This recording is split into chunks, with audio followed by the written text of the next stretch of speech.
मंगलवार शाम को अमेरिकी मीडिया में ईरानी मिसाइल हमले की आशंका से जुड़ी खबरें छपने के चंद घंटे बाद ही तेहरान ने इजराइल पर मिसाइल दागने शुरू कर दिए। इसके बाद से पूरे इजराइल में सायरन की आवाज गूंजने लगी और लोगों के लिए बम शेल्टर में जाने की घोषणाएं की जाने लगी। ईरान के सरकारी टीवी पर इस्लामिक रिवॉल्यूशनरी गार्ड को IRGC की ओर से बयान जारी कर हमले की पुष्टि की गई। इजरायली डिफेंस सर्विसेज के मुताबिक ईरान की तरफ से तकरीबन 180 मिसाइलें दागी गई हैं और हमले में किसी के गंभीर रूप से घायल होने की जानकारी नहीं मिली है।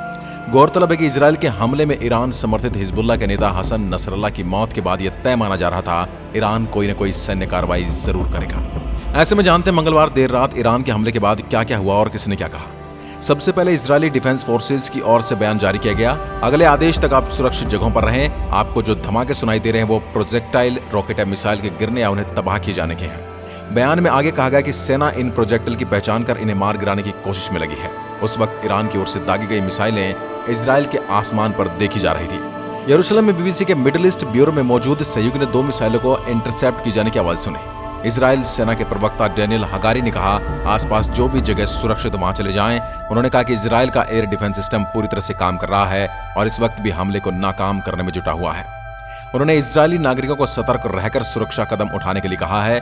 हगारी ने कहा, हम मजबूत हैं और इस घटना से निपट सकते हैं। इजरायली सेना अपने नागरिकों की रक्षा के लिए हर कदम उठाने को तैयार है। इसके बाद ईरान के इस्लामिक रिवॉल्यूशनरी गार्ड कोर ने इजराइल पर हमला करने की पुष्टि की। बयान में कहा कि इजराइल की ओर दर्जनों मिसाइलें दागी गई हैं। साथ ही चेतावनी दी गई कि इजराइल ने जवाबी हमला किया तो मिसाइलें दागी जाएंगी।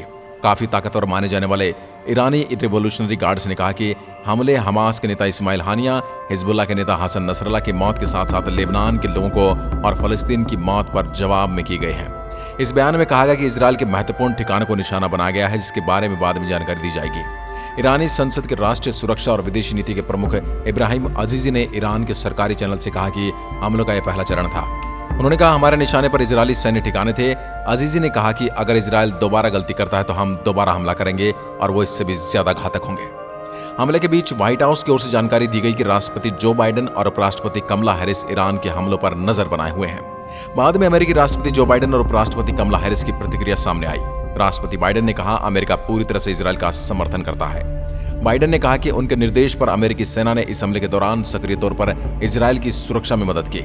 ताजा जानकारी के आधार पर उन्होंने कहा कि हमला नाकाम साबित हुआ है। अमेरिका की राष्ट्रपति कमला हैरिस ने कहा कि जिस तरह से ईरानी मिसाइलों को गिराने में अमेरिका ने इजराइल की मदद की वो बिल्कुल सही है। कमला हैरिस का कहना है, उन्होंने व्हाइट हाउस के सिचुएशन रूम से इस हमले को रियल टाइम में देखा है। उन्होंने ईरान को मध्य पूर्व में अस्थिरता फैलाने वाली ताकत बताया है। ईरान के राष्ट्रपति और इजराइल के प्रधानमंत्री ने क्या क्या कहा। ईरान के राष्ट्रपति मसूद पेजेश्कियान ने ईरान के हमले का बचाव किया। साथ ही इजराइल के प्रधानमंत्री नेतन्याहू को चेतावनी दी। पेजेश्कियान ने एक्स पर एक पोस्ट में कहा कि ईरान ने वैध अधिकारों के साथ ईरान और क्षेत्र की शांति और सुरक्षा के लिए निर्णायक प्रतिक्रिया दी है, जो ईरान के हितों और नागरिकों की सुरक्षा के लिए है। बेंजामिन नेतन्याहू को संबोधित करते हुए उन्होंने लिखा कि इजराइल के प्रधानमंत्री को यह जानना चाहिए कि ईरान युद्ध का पक्षधर नहीं है, लेकिन किसी भी खतरे के खिलाफ मजबूती से खड़ा है। इजराइल को चेतावनी देते हुए उन्होंने लिखा कि आज का हमला ईरान की क्षमताओं की एक झलक और ईरान के साथ संघर्ष में शामिल न हो। इसके बाद इजरायली प्रधानमंत्री बेंजामिन नेतन्याहू ने बयान जारी किया। उन्होंने कहा, ईरान ने आज रात एक बड़ी गलती की है और उसे कीमत चुकानी पड़ेगी। इजरायली कैबिनेट की बैठक शुरू करते हुए नेतन्याहू ने कहा कि इजराइल अपने दुश्मनों के खिलाफ बदला लेने के लिए प्रतिबद्ध है। इस बात को ईरान नहीं समझता। नेतन्याहू ने आगे कहा कि अब वो ये समझेंगे, हमने जो नियम बनाए हैं हम उस पर डटे रहेंगे। जो भी हम पर हमला करेगा हम उस पर हमला करेंगे। वहीं इजरायली सेना के प्रवक्ता डेनियल हगारी का कहना है कि इजरायली वायुसेना आज रात मध्य पूर्व में मजबूती से हमला करेगी।